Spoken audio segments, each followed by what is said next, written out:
जितने करीब थे वो उतने दूर हो गए, अपनी शायरी से जग में मशहूर हो गए। क्या बात है। जितने करीब थे वो इतने दूर हो गए, अपनी शायरी से जग में वो मशहूर हो गए। और जिनके जाने के बाद में एक को लिखा था, ऐ जिंदगी मुझसे कहीं खफा तो ना हो जाएगी, कश्म कश्म में हूँ कहीं जुदा तो ना हो जाएगी। वाह वाह वाह।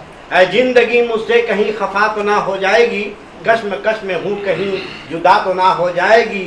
प्यार करता हूँ तुम्ही से और मैं डरता भी हूँ, प्यार करता हूँ तुम्ही से और मैं डरता भी हूँ। छोड़कर मुझको कहीं दफा तो ना हो जाएगी, छोड़कर मुझको कहीं दफा तो ना हो जाएगी। और एक राजनीतिक ना पे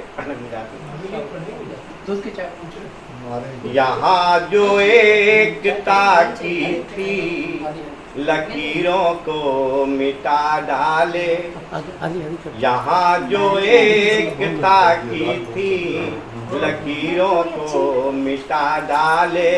ये जो इंसानियत का पेड़ था उसको सुखा डाले, ये जो इंसानियत का पेड़ था उसको सुखा डाले। ये वोटों के लिए हमको ही आपस में लड़ा डाले, ये वोटों के लिए हमको ही आपस में लड़ा डाले। यहाँ कुछ लोग सत्ता के लिए, कुछ लोग हिंदुस्तान जला डाले, सत्ता के लिए कुछ लोग हिंदुस्तान जला डाले। 39 से पढ़ रहे विशेष मुतासिरों पर एक मैसेज पढ़ा तो मोहब्बत पढ़िए। राहे जन्मे तमाम उम्र गुजारी जिसने, तुम उस फकीर से पूछो कि बंदगी क्या है। राहे जन्मे तमाम उम्र गुजारी जिसने, तुम उस फकीर से पूछो कि जिंदगी क्या है। और बरोज ईद भी रोटी न मिल सकी जिसको, और बरोज ईद भी रोटी न मिल सकी जिसको, तुम उस गरीब से पूछो कि जिंदगी क्या है। बरोज ईद भी रोटी न मिल सकी जिसको, तुम उस फकीर, तुम उस गरीब से पूछो कि जिंदगी क्या है। मुट्ठी में बंद रेत की तरह फिसल गई, वाह वाह क्या बात है। मुट्ठी में बंद रेत की तरह फिसल गई। अनुभव ने कहा जिंदगी एक भूल भुलैया, जाने कहाँ से आई और कहाँ निकल गई, जाने कहाँ से आई और कहाँ निकल गई। मुट्ठी में बंद रेत की तरह फिसल गई। पहला पड़ाव, आंचल में माँ के ममता के लिपटी रही खुशियाँ, पिता की छत्र छाया में सिमटी रही खुशियाँ। दादा नाना की पीठ पे चढ़ती रही खुशियाँ, दादी नानी की कहानियाँ सुनती रही खुशियाँ। यौवन की तपन पाकर पूरी पिघल गई, यौवन की तपन पाकर पूरी पिघल गई। अनुभव ने कहा जिंदगी एक भूल भुलैया, जाने कहाँ से आई और कहाँ निकल गई। दूसरा पड़ा, उत्साह और उमंग से भरपूर थी खुशियाँ, यौवन के मद में पूरी तरह चूर थी खुशियाँ। किसी के पास और किसी से दूर थी खुशियाँ, किसी का नूर और किसी का खून थी खुशियाँ।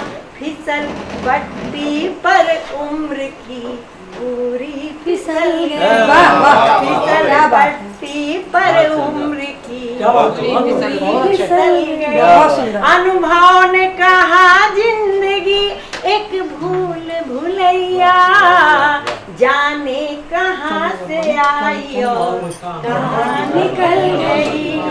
मुट्ठी में बंद रेत की तरह फिसल गई। अंतिम पड़ाव, चंद्र कुमार। नभ और धरा के घटकती रही खुशियाँ, अपमान विष का घूंट घटकती रही खुशियाँ, रिश्तों की आंखों में भी खटकती रही खुशियाँ। मौत अजगर की तरह पूरी निकल गई, मौत अजगर की तरह पूरी निकल गई। अनुभव ने कहा जिंदगी एक भूल भुलैया, जाने कहाँ से आई और कहाँ निकल गई। मुट्ठी में बंद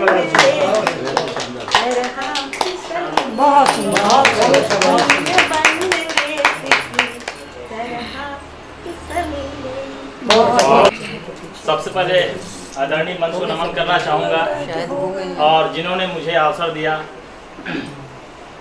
इतने बड़े वरिष्ठ साहित्यकारों के बीच में जिन्होंने मुझे नवाजा।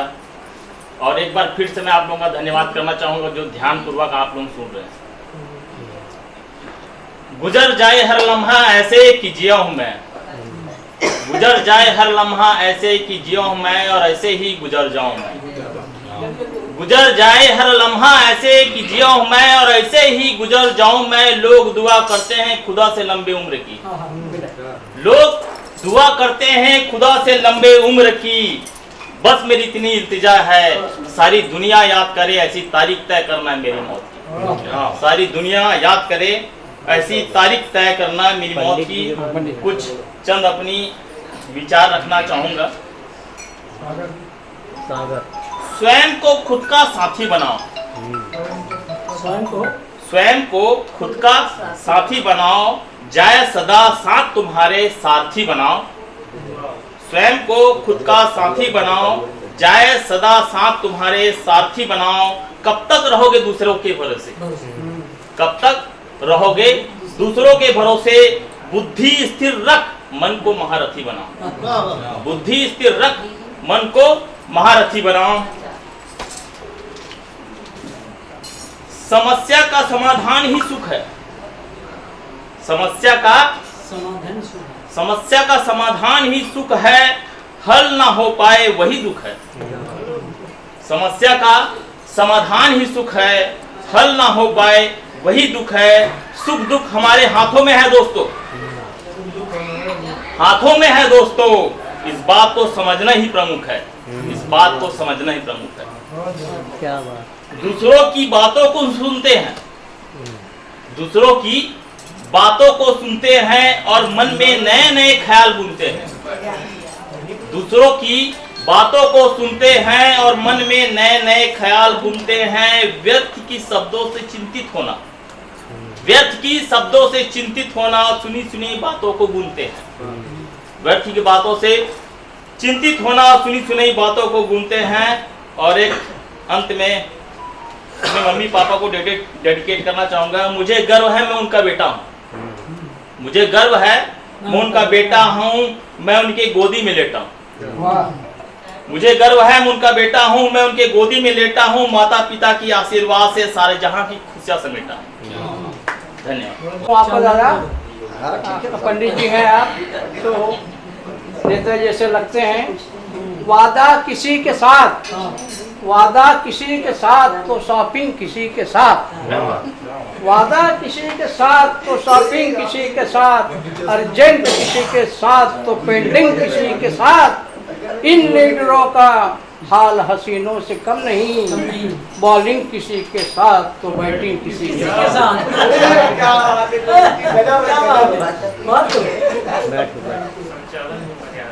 ये बात सही है, जबरदस्त संचालन है आज चाचा जी, गजब। सभी उपस्थित जन को श्रद्धा करता हूँ और मैं सबसे सीखता हूँ।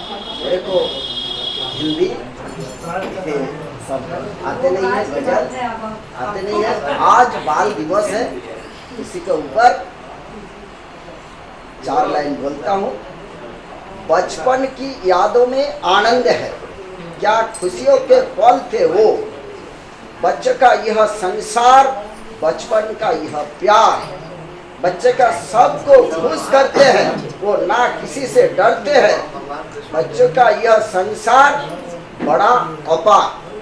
धन्यवाद। और एक बात बोलता हूँ कि जैसे बरबेचा साहब जी बोले हैं कि पहले जो जिंदा है उनको भी कुछ याद में करना चाहिए, जन्मदिन मनाना चाहिए। और एक बात मैं बोलता हूँ कि जो लोग साहब मोबाइल नंबर लिखे बाजू में, तो घर का एक नंबर के लिए एक लाइन होना चाहिए। ये जो सिग्नेचर होते हैं, जो घर में बेटा का हो कि उनका पत्नी का कि उनका माता पिता का, एक नंबर का लाइन होना चाहिए, मोबाइल नंबर। किसी का कुछ घट जाए, रास्ते में कुछ हो जाए, किसी का तबीयत खराब हो जाए, तो हम लोग इतना खुशी मनाते हैं इधर, लेकिन उनका घर में खबर देने के लिए कुछ रहते नहीं है। इसीलिए एक लाइन बनाना चाहिए कि जैसे उनका घर का, परिवार का एक मोबाइल नंबर लिख सके। धन्यवाद। कि मैं तुम्हें अपने उसूलों की कसम देता हूँ। मैं तुम्हें अपने उसूलों की कसम देता हूँ। निजाम राही साहब की पूरा व्यक्तित्व। मैं तुम्हें अपने उसूलों की कसम देता हूँ, मुझको मजहब के तराजू में तौला जाए। मैं तुमको अपने उसूलों की कसम देता हूँ, मजहब के तराजू में मुझको तौला जाए। मेरे इंसान ही रहने की कसम खाई है मैंने। मैंने इंसान ही रहने की कसम खाई है मैंने, मुझको हिंदू या मुसलमान न समझा। इंसानी रहने की कसम खाई है, मुझको हिंदू या मुसलमान समझा जाए। इन पंक्ति के साथ निजाम राही साहब को मैं श्रद्धांजलि। और एक रचना शेर के साथ मुझको नहीं पता, लेकिन मैं आज सुबह इसको दिखा था मैंने। आज यहाँ पर जो भी व्यक्ति बैठे हैं, अंत में अभी यहाँ पर हम सबकी उम्र 40 से ज्यादा हो चुकी है, महिलाओं को छोड़कर।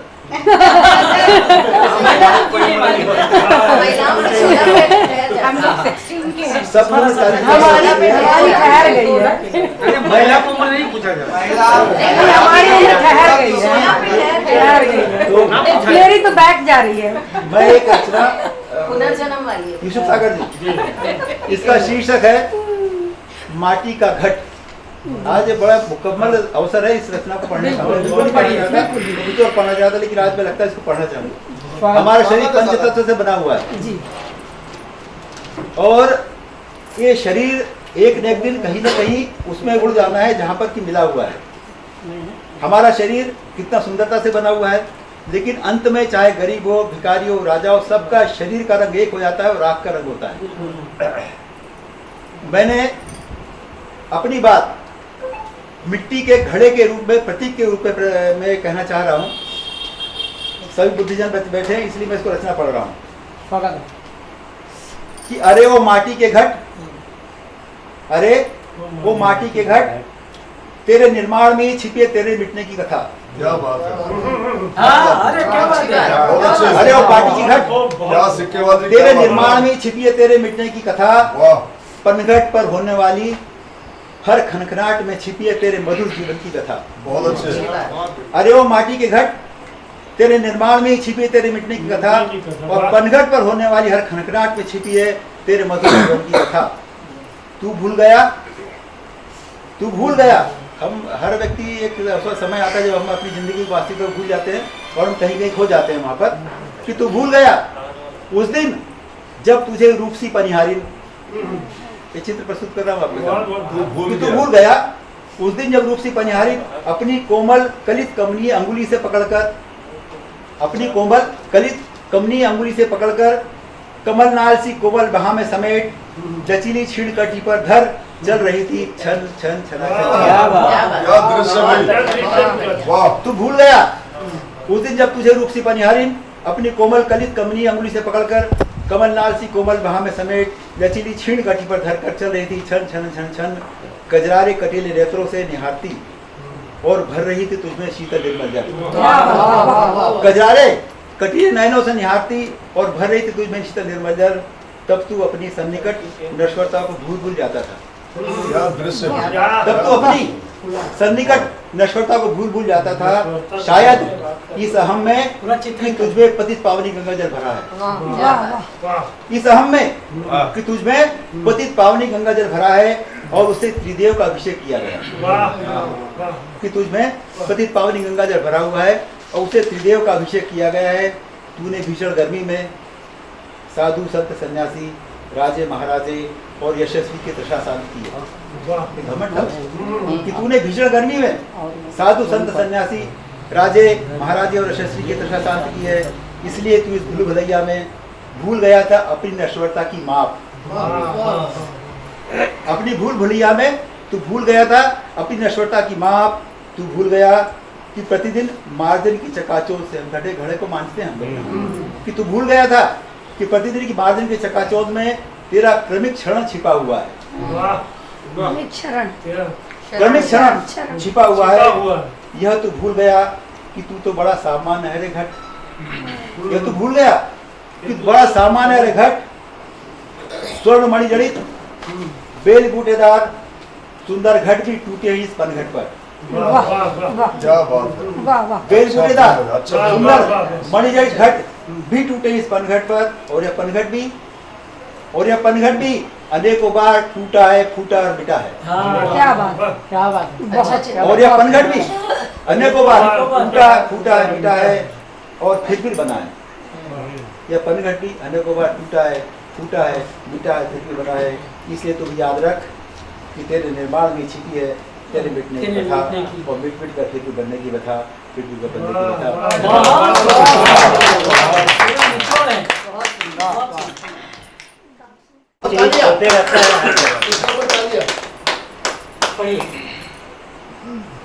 राही जी को खिराज अकीदत, आदरणीय मंच उपस्थित सुधी जन श्रोता सामीन और शायर शायर।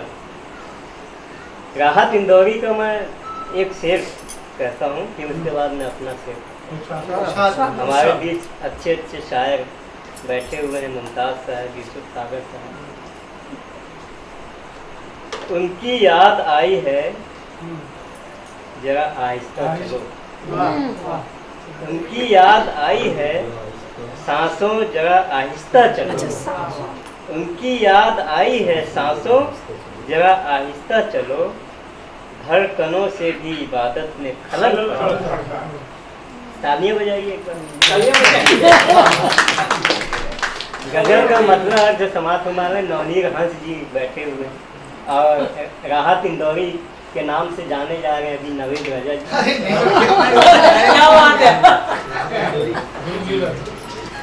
बीवी के तकाजे को न समझा जब तक। हाजी रियाज खान साहब भी आईना अदब के सदर बैठे हुए। बीवी के तकाजे को न समझा जब तक, माहौल कशीदा रहा घर का जब तक। माइक जवाब दे गया है। बीवी के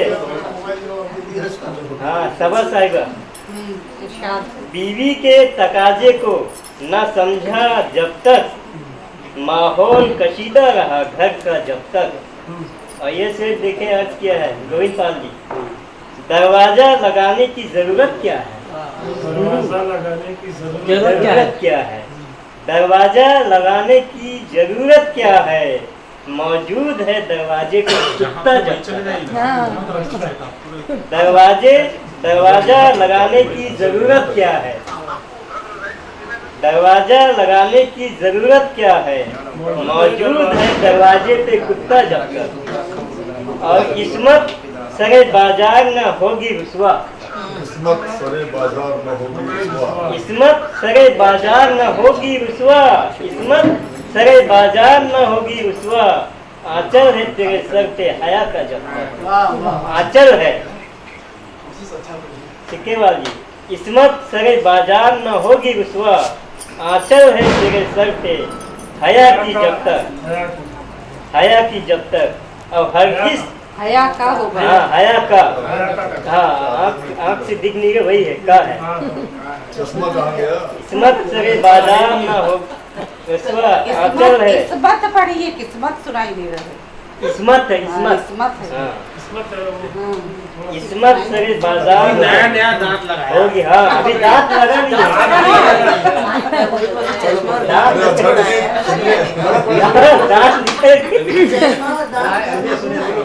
लेकिन आज एकदम आप अलग लग रहे हो। भाई पढ़िए इसमत, अरे इसके लिए बहुत दाद मिला है भैया। सही बात बता दिया।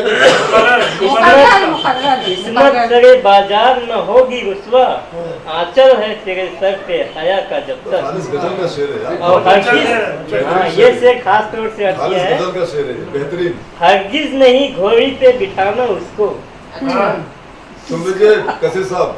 हाँ सुची जी की लाइन में है, हरगिज नहीं घोड़ी पे बिठाना उसको, कुछ काम का बन जाए ना बेटा जब। वाह वाह वाह, सही है, सही है। अच्छी नसीहत है। शुक्रिया नवाजी। हरगिज नहीं घोड़ी पे बिठाना उसको, कुछ काम का बन जाए ना बेटा जब तक। बहुत बढ़िया। और दीवाना समझती रही दुनिया मुझको। दीवाना समझती रही दुनिया मुझको। हाँ, गोविंद पाल जी दीवाने हैं, बहुत जगह सम्मानित होते, बहुत बहुत मुबारक हो। दीवाना समझती रही दुनिया मुझको, दीवाना समझती रही दुनिया मुझको, मजनू से मुसाबा रहा हुलिया जब तक। दीवाना समझती रही दुनिया मुझको, मजनू से मुसाबा रहा दुनिया हुलिया जब तक। और पैसों की कमी मुझको सताए क्यों कर, ये से खास तौर से पैसों की कमी मुझको सताए क्यों कर, ससुराल से मिलता है खजाना जब आज इसीलिए देरी से आए। बढ़िया है। खजाना में थोड़ा कसीर साहब को भी दे देना भैया। पैसों की कमी मुझको सताए क्यों कर, पैसों की कमी मुझको सताए क्यों कर, खजाना मिल गया तो फिर ससुराल से मिलता है खजाना जब तक। और मक्ते का शेर है तुम्हारे अर्ज किया है आप सभी के लिए कि उस पेड़ को फूले से न काटो नौशाद, उस पेड़ को फूले से न काटो नौशाद, जिस पेड़ की शाखों पे पत्ता है जब तक। उस पेड़ को भूले से न काटो नौशाद, जिस पेड़ की शाखों पे है पत्ता जब तक। और बीवी के तकाजे को न समझा जब तक, माहौल कसीदा रहा घर का जब तक। ये बात तालियां बजा। बोलने की जरूरत नहीं हम लोग। फूलों से खूबसूरत कोई नहीं, सागर से गहरा कोई नहीं, अब आपकी क्या तारीफ करूं, महफिल में आप जैसा प्यारा कोई नहीं। गोविंद पाल जी आए। आप जैसे प्यारा कोई नहीं। बहुत बहुत धन्यवाद। हमारे आपके आते माइक भी जवाब दे दिया है।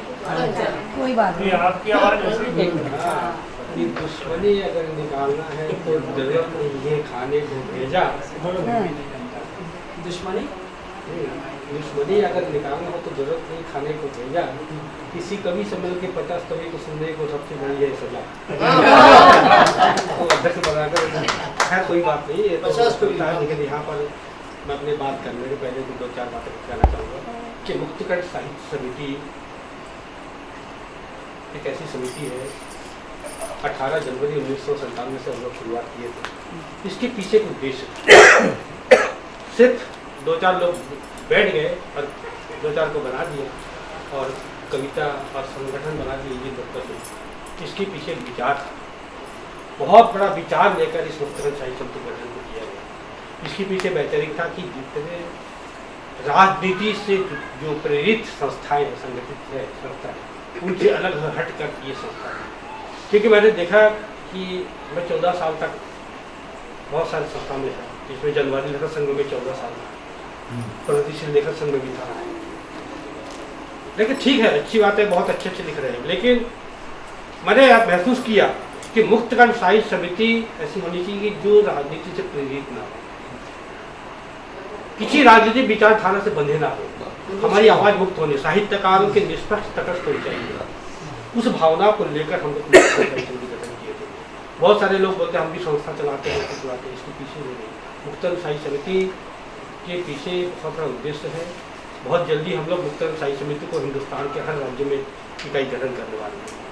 हमारे झारखंड से, उत्तर प्रदेश से, लखनऊ से, बहुत जगह से मेरी बातचीत चली और बहुत लोग तैयार हो रहे हैं इसके सदस्य बाहर के। आप देख रहे हैं बुलेटिन में कहाँ से लोग, मैं उनका भी नंबर अभी नहीं दे रहा हूँ, लेकिन वो सब हमारे मुख्तलिफ, जैसे जो इंजीनियर हसन कुरैशी जी, वो सब एकदम करके कि नहीं सर मेरे को आपके मुख्तलिफ से बोल रहा है। ऐसे बहुत सारे लोग आ रहे हैं। तो मैं ये बोल रहा था कि देखिए यहाँ मुक्तकंठ खगाली नहीं, कोई भी संस्था संगठन चलाने के लिए एक अनुशासन, एक दायरा चाहिए, अनुशासन में दायरा चाहिए। यदि हमारे 50 लोग, हमको सबको सुनना है, किसी एक अगर मान लो 5 मिनट का समय दिए, हम उसी में अगर मान लो 10 मिनट का 15 मिनट लगा दिया तो फिर अगले को कब सुनेंगे?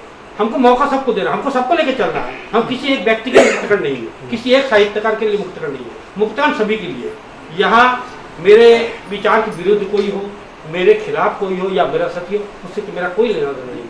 मेरे मन के अंदर कोई दुराग्रह नहीं है, चाहे मेरे को पसंद करे ना करे, लेकिन हम सबके लिए मौका देंगे।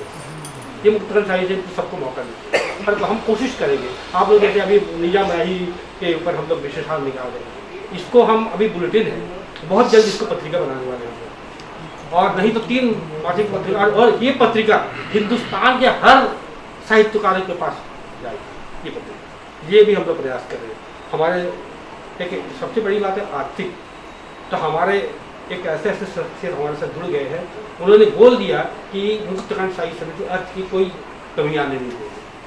क्या बात, उन्होंने स्पष्ट बोल दिया मुक्तकंठ साहित्य समिति के लिए जितने भी अर्थ लगेगा, जो भी लगेगा, जितने भी लगेगा, हम कमी होने नहीं देंगे मुक्तकंठ साहित्य, और सहर्ष मुक्तकंठ के एकदम दान कर रहे हैं।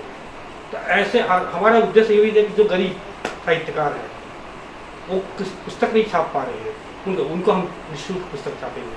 और ये भी हम लोग मुक्तकंठ के सदस्य हैं, भविष्य में बहुत ही जल्द सबके लिए निःशुल्क उनकी पुस्तक छापेंगे, निःशुल्क। क्योंकि ये आजकल पूरे हिंदुस्तान में देखिए हर जगह पैसा लेते हैं और ये धंधा बना के रख दिया प्रकाशक लोगों ने। किस तरह से, चाहे वरिष्ठ साहित्यकार हो चाहे कनिष्ठ साहित्यकार, वो लूटे जाते हैं, उनके ठगे जाते हैं। लेकिन हम उस चीज़ को देखा, मेरा मुझे 44 साल हो गए इस साहित्य क्षेत्र में जुड़े हुए। शायद ये जानते हैं मुमताज भाई, मैं नासिर अहमद सिकंदर के साथ, नासिर अहमद सिकंदर भी मेरे बाद आए साहित्य क्षेत्र में, तो इन लोगों को उनके साथ हम जुड़े। मंजूलाल शील जी के साथ भी हम साथ रहे, ऐसे आज से नहीं, 1980 से, उससे पहले भी हम लोग जुड़े हुए थे। एक समय ऐसा आया था कि मुझे मुक्तकंठ साहित्य समिति नहीं, मुझे जनवादी लेखक संघ का अध्यक्ष कभी पद का ऑफर आया मुझे। मैंने बोला नहीं, ऐसा नहीं, मैं किसी पद के लिए साहित्य, मेरा साहित्यिक साधन है, उसी साधना को लेकर मैं चल रहा हूँ। लेकिन खैर कोई बात नहीं, इधर राही जी के जो जैसे भी हमारे बीच के और भी कोई साथी आएगा, जैसे हमने पिछले बार ओम प्रकाश शर्मा के विशेषण निकाले, इस बार राही जी पर निकालेंगे। हमारे देखिए क्या है कि जीवन का कोई भरोसा नहीं, हम लोग सोच ही नहीं सकते कि ओम प्रकाश शर्मा अचानक हमारे बीच से चले आएंगे, हमारे तो एक बाजू कर गया। उनके कितना बड़ा सहारा था कुछ पर, क्या हुआ, कोई जाता है फिर कारवा बन जाता है। हमारे सिक्केवाल साहब कितना सहज से इस पद को स्वीकार किया है, ओम प्रकाश के सबसे बड़ी बात, तो बहुत बड़ी बात है। और मेरे साथ जो मेरा जो दुख है ये है, आपके सामने शेयर करना चाहूँगा। बहुत स्वागत है आपका। कविता का शीर्षक कद और पद। मैंने तुम्हें साथ चलने को कहा, मैंने तुम्हें साथ चलने को कहा, तुम बहाना बनाते रहे। मैंने तुम्हें साथ चलने को कहा, तुम बहाना बनाते रहे, नखरे दिखाते रहे। मिलकर इतिहास रचने को कहा, तुम मेरी हंसी उड़ाते रहे। जीवन के कदम ताल मिलाने को कहा, तुम मेरे हर कदमों पर गड्ढे खोदते रहे। साथ मिलकर सपने देखने को कहा, तुम मेरे हर सपने में खलल डालते रहे। तुमसे दिलों की दूरियां मिटाने को कहा, तुमसे दिलों की दूरियां मिटाने को कहा, तो तुमने मेरे दिल के ऊपर ऊपर कर दिया। मैं हर मोड़ पर तुम्हारा इंतजार करता रहा, मैं हर मोड़ पर तुम्हारा इंतजार करता रहा, पर तुमने मुझे हर बार समय के हवाले कर दिया। तुम मुझे हर बार समय के हवाले कर दिए। तुम्हें आदर सत्कार और सम्मान देना चाहा, तुमने मुझे शक की नजरों से देखते हुए अविश्वास के कटघरे में खड़े हुए। मैंने जब जब तुम्हारी ओर दोस्ती का हाथ बढ़ाना चाहा, तुम अपने कद और पद के अहंकार में डूबे रहे और मुझको अपने बराबर रखने में कतराते रहे। पर मैं नादान पद और कद के वैभव को समझ नहीं, क्या हुआ? क्योंकि मेरे अंदर एक नासमझ बच्चा सबको एक समान समझता है।